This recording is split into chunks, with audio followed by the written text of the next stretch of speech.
کہ ہو مالک حبیب۔ اہل اسٹیٹ تھوڑا سا توجہ دے لیں تو میری محنت وصول ہو جائے گی۔ شیر کی لاج رکھ لیں، عزت رکھ لیں شیر کی۔ میں تو مالک ہی رہوں گا کہ ہو مالک حبیب، یعنی محبوب و محب نہیں میرا تیرا۔ اسی بریلی شریف کی اعلیٰ حضرت کے مجلے بھائی نے کہا تھا وہ اپنے گلی سے روادار پیدا ہو جو بھیگ لیے راہ گدا دیکھ رہا ہو۔ اسی بریلی شریف کے ایک علاقے میں امروہہ ہے۔ حسن امروہی نے کہا کہ خط جو سرکار کو لکھوں تو پتہ کیا لکھوں، عرش اعظم لکھوں یا صرف مدینہ لکھوں۔ دہلی کے قابل دہلوی نے کہا تھا ایک عجب کشمکش ہے میرے سینے میں ہے، جس میں دلی میں ہے دل مدینے میں ہے۔ کانپور کے علامہ صاحب نے کہا تھا کہ آتی ہے تو دامان خطا پوش میں آ جا میرے سرکار کے آگوش میں آ جا۔ علامہ حق بنارسی نے کہا تھا کہ نہا کر اس لیے مرکز میں جایا جاتا ہے، وہاں حضور کو چہرہ دکھایا جاتا ہے۔ حضور خود ہی چلے آتے ہیں خدا کی قسم جہاں حضور کا جلسہ سجایا جاتا ہے۔ حضور خود ہی چلے آتے ہیں خدا کی قسم، حضور خود ہی چلے آتے ہیں خدا کی قسم جہاں حضور کا جلسہ سجایا جاتا ہے اور جہاں سے نعرہ رضا کا لگایا جاتا ہے، بغیر لاٹھی کے شیطان بھگایا جاتا ہے۔ جہاں سے نعرہ رضا کا لگایا جاتا ہے، بغیر لاٹھی کے شیطان بھگایا جاتا ہے۔ غوث اعظم کا مخالف اسٹیج پر آئے تقریر کرنے کے لیے، بدتمیز نے کہا کہ میرے پاس میرا عصا ہے، اگر غوث پاک زندہ ہے تو وہ آئے یہ میرا عصا اٹھائیں، عصا مانے لاٹھی، یہ لاٹھی میری اٹھائیں اور مجھے مارے تب میں مانو زندہ ہے۔ دوسرے محلے میں گیا یہی بات کہی کہ اگر غوث پاک زندہ ہے یہ لاٹھی میری لیں اور مجھے مارے تب میں مانو زندہ ہے۔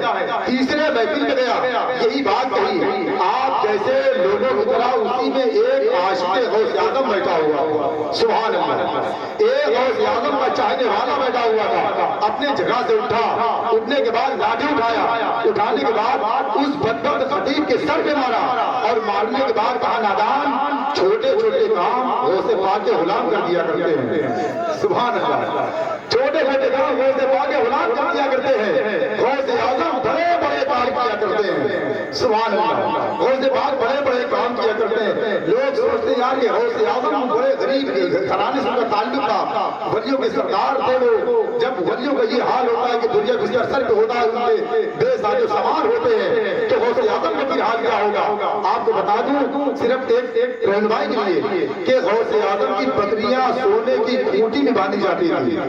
غوث اعظم رضی اللہ تعالیٰ عنہ بہت حسین و جمیل جبہ کپا پہنتے تھے، آپ کے جبے میں قیمتی موتی لگے ہوتے تھے۔ اتفاق سے چوٹ موتی نے ارادہ کیا غوث پاک نکلیں گے، گھر میں کھانے کے لیے سامان نہیں ہے، ہاتھ میں پکڑوں گا جو موتی آئیں گے جا کے بیچوں گا، پیسے آئیں گے گھر میں کھانے کے انتظام ہو جائیں گے۔ جیسے ہی دامن پکڑا سرکار غوث اعظم نے آسمان کی طرف چہرہ اٹھایا اور عرض کیا میرے پروردگار عالم، اے میرے بابو اس نے عبد القادر کا دامن تھاما ہے، قیامت تک چھوٹنے مت دینا، سبحان اللہ، ایک نگاہ ڈالی ہے اللہ کا ولی بن گیا ہے۔ اب آئیے محبت کے ساتھ میں وہی سرکار غوث اعظم کا تذکرہ سننے کے لیے، سرکار غوث اعظم کے فیضان سے مالا مال ہونے کے لیے ایک ایسا خطیب ہے، ایک ایسا لہجہ ہے، ایک ایسا عظیم الشان معیار کا مالک ہے جو صرف آپ کے اس علاقے امیٹھی نہیں بلکہ اس وقت پورے ہندوستان کی جان بنا ہوا ہے، جہاں جاتا ہے اپنے پاکیزہ محبت کا جھنڈا گاڑ کر کے آتا ہے۔ ناشر مسلک اعلیٰ حضرت خطیب اہل سنت حضور ارشاد علامہ مولانا مشاہد رضا اللہ حبیبی کے نام سے جس کو ہم اور آپ جانتے اور پہچانتے ہیں، سارے لوگ محبت کے ساتھ استقبال کر لے نعرہ تکبیر، نعرہ رسالت، مسلک اعلیٰ حضرت والے اور والے مخدوم سمرہ والے اولیاء کاملین فاتحہ چہلو، نعرہ تکبیر، نعرہ رسالت، شراب عشق نبی ساقیہ پلا دیا، حیات روح کا رنگی سبق پڑھا دیا، نہیں ہے فکر ہے یہ فتح بلندی کی، یہ قوم سوئی ہے ذرا ان کو جگا دیا۔ لائق عزت احترام استاد محترم حضرت حافظ بخاری ساجد رضا صاحب اللہ حبیب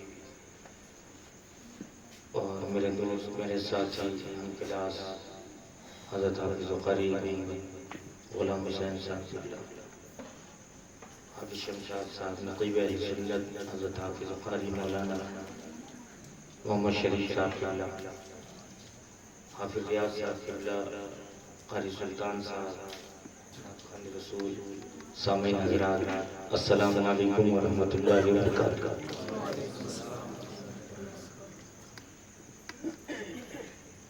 کافی دیر سے آپ حضرات بیٹھے ہوئے ہیں، کئی بار لائن آئی گئی مگر نہ آپ آئے تو پھر گئے۔ آپ بیٹھے ہیں، اللہ تعالیٰ آپ کو بیٹھنا قبول فرمائے۔ جائیے گا نہیں میرے بعد شمشاد بھائی 2-3 شعر پڑھیں گے، اس کے بعد سید صاحب کا اللہ کا خطاب ہوگا، اور ایک اچھی نظامت نقیب اہل سنت، نقیب اہل ہندوستان محمد شریف صاحب الہ آبادی سے سماعت کرتے ہیں، بہت اچھی نظامت کرتے ہیں، یہ بھی ہندوستان میں کئی صوبوں کا دورہ کر چکے ہیں، اللہ تعالیٰ انہیں اور عروج بخشے۔ نحمدہ ونصلی ونسلم علی رسولہ الکریم، اما بعد، اعوذ باللہ من الشیطان الرجیم، بسم اللہ الرحمن الرحیم، وَإِذَا الْقُبُورُ بُعْثِرَتْ، صدق اللہ العظیم وبلغنا رسولہ النبی الکریم، ونحن علی ذلک لمن الشاہدین والشاکرین والحمد للہ رب العالمین۔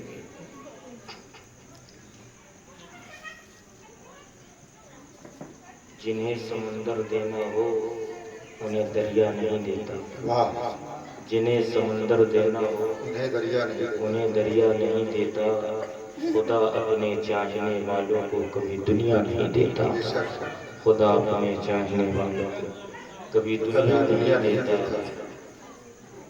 اور دل سے کرو ماں باپ کا احترام اور بیوی سے کرو پیار، دل سے کرو ماں باپ کا احترام اور بیوی سے بھی کرو پیار، ایک تیری جنت ہے، ایک تیرے اولاد کی جنت ہے۔ ماشاءاللہ، کہاں ہوا ادھر گئی؟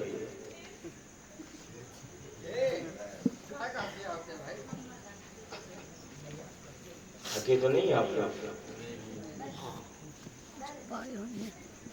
تیار ہے؟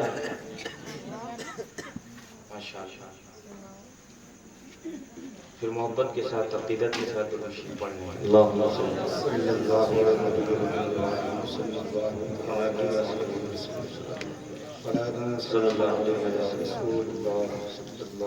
اگر آپ کی اجازت ہو تو صرف 2 شعر پڑھوں گا۔ بہت بڑھیا۔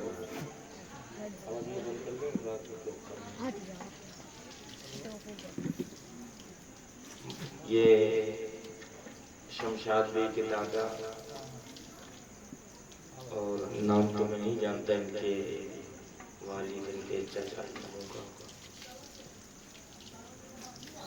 ایک مرحوم جو ہمارے درمیان سے رخصت ہوئے، مرحوم محمد ادریس صاحب حبیبی، انہی کے سال ثواب کی غرض سے اس محفل کا انعقاد کیا گیا۔ جب مٹی میں آیا تھا تو میں نے ایک بات سنی تھی کہ یہ مجاہد ملت سے ملت تھے، باخدا اسی دن سے میں ہر نماز میں دعا کرتا تھا، اور ان کی پرہیزگاری، ان کی زندگی آج سے نہیں بلکہ 18-20 سال پہلے سے میں جانتا ہوں، دیکھا بھی۔ ماشاءاللہ جیسے تھے ویسے اپنے پیچھے اولادیں بھی چھوڑی ہوئی، ان کی خدمت میں کوئی کمی میں نے نہیں دیکھی، وہ کئی بار آنا ہوا، خدمت میں کوئی کمی نہیں دیکھی۔ اللہ تعالیٰ سب کو ایک صحیح اولاد عطا فرمائے۔ جب ماں باپ اچھے ہوتے ہیں تبھی اولاد اچھی ہوتی ہے، جب ماں باپ عظیم ہوتے ہیں تو اولاد عظیم ہوتی ہے۔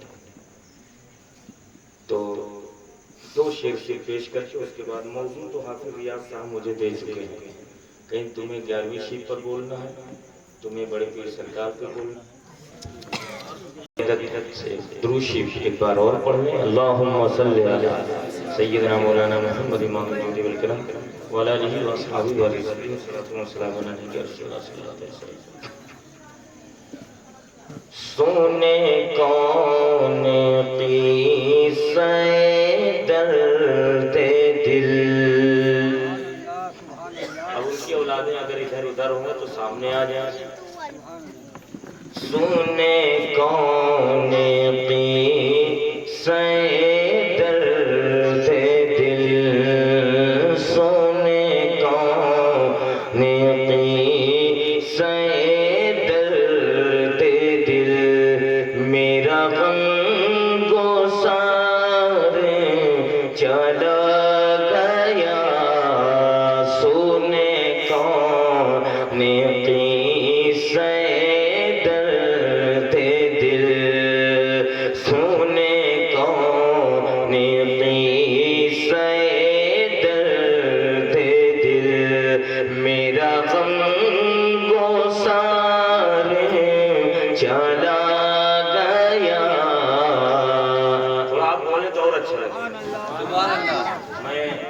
محسوس کروں کہ زندوں کے بیچ میں پڑھ رہا ہوں.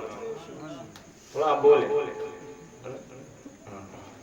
سونے کون قصہ درد دل میرا غم گسار چلا گیا.